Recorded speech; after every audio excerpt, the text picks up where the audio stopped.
Hey, how's it going? Yeah, my hair's crazy. It's hot outside, and I was golfing. So, I've been seeing some movies, so I thought I'd talk about them a little bit while I'm driving. Passes the time, gives content, kills a bunch of birds with one stone. So, we saw Oppenheimer. I'm gonna do one a little later on the new Mission Impossible: Dead Reckoning. And then I'll probably do one on Secret Invasion as well. I had some thoughts on those shows and movies and whatnots. So anyway, Oppenheimer, making like I think they said at last check $425 million worldwide. That doesn't surprise me. Christopher Nolan is the premier director of our time right now. Now, I won't say he's the best ever. He's had some misses lately. Dunkirk was okay. I thought that it lacked a little bit, but I will say that I get excited about Christopher Nolan movies in the same way I used to get excited about M. Night Shyamalan movies, and so that tide could turn. He could start with a bad streak of movies, but I'll tell you what, Oppenheimer, not his normal cup of tea, but Christopher Nolan nails this movie. I mean, absolutely nails it. I have some problems with it, of course, but as far as getting me engaged in a 3-hour movie with one explosion, I mean, I'm baffled at what he had to work with Robert Oppenheimer. I mean, it's a very interesting topic if you're into historical documents or documentaries. Like, that's basically what it was, is a dramatized historical documentary. But, man, it was so good. And I had a lot of reasons why I felt it was good. The characters alone are worth the price of admission. You will see every character in this movie, and I think there's like 15 to 20 like solid characters that make an appearance, have an impact. You see them later. Like, there's no wasted characters in this movie. It is really clean, and that's amazing to me for having it be 3 hours. I think in another director's hands, this movie is 4 hours. But Christopher Nolan is an excellent storyteller. He keeps you engaged, and normally he does that with character-driven stories. Like the Dark Knight trilogy is a character-driven story that, what's interesting about it is, you could just have one interesting character, Batman, and then have one-dimensional side characters. No. Ask Keith Ledger's Joker. I mean, like, there's so many characters. Commissioner Gordon has a lot going on. Alfred has a lot going. Like, every character in a Christopher Nolan movie is not wasted. So that's what you get here. I think, like, magnified, because this is even more character driven. It's certainly not action driven. This is not an action driven movie. This is a character driven movie. And so you get characters that show up, and Florence Pugh, Emily Blunt. Like, there's amazing characters that crop up maybe an hour into the movie, and you're just like, you're engaged by every one of these characters.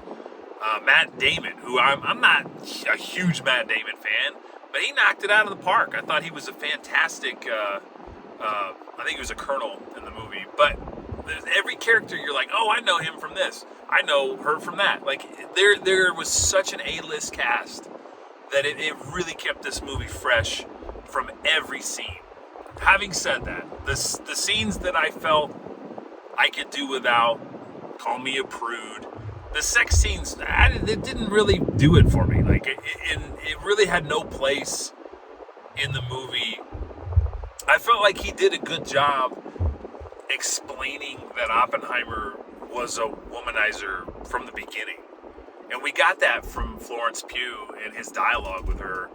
I'm not sure we needed a moment in his interrogation where he's just thinking about Florence Pugh naked, breasts out. Like, I don't know that we needed that, but that's what we got. And I mean, I just think he could have done it without that. But, Christopher Nolan, creative force of nature, that's what he decided to do.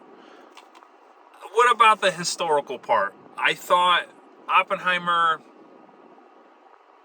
I mean, from what I know, I'm not going to claim to be a history buff, but it was definitely like an apologetic film for communists. And I guess what they did there was they put Oppenheimer on a hero pedestal. And if you tell the story from his perspective, yeah, he's going to be on a pedestal, and you're going to want to root for him, and you're going to want to root against, like, Jason Clarke's guy interrogating him, and you're going to want to root against Robert Downey Jr. and his character. But, like, I think if you vilify Robert Downey Jr.'s character, in real life, they were villains on both sides. Oppenheimer created the atomic bomb. And from what I heard, I'm not sure if it's entirely true, but from what I heard, like, Truman's line, which, I don't know if you blink and you miss it, it's Gary Oldman plays an excellent Truman. Wow. But Truman, he says to Oppenheimer, basically like, what are you whining about? You didn't do anything. I'm the one that dropped the bomb. Get out of here. And I guess that kind of happened in real life. So, wow.